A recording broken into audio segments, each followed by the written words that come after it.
Первенство СКФУ по дзюдо среди юниоров до 23 лет прошло в Ставрополе, где участие приняли более 250 спортсменов в 7 весовых категориях.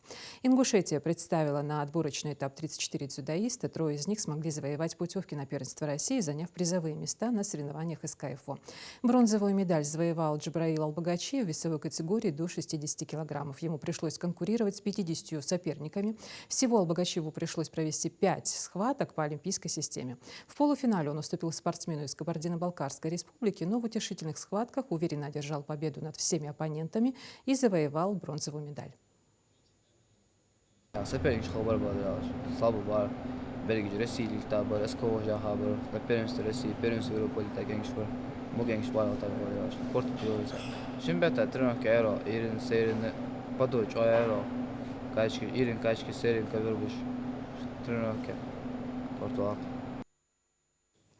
На первенство России также отобрался Мухаммад Муталиев в весовой категории до 100 килограммов. В его весе было 18 соперников. Муталиеву пришлось провести 4 схватки в основной группе и 2 в утешительной. В полуфинале он уступил дзюдоисту из Чеченской республики. Выявив свои ошибки, Мухаммад готовится к успешному выступлению на всероссийских соревнованиях.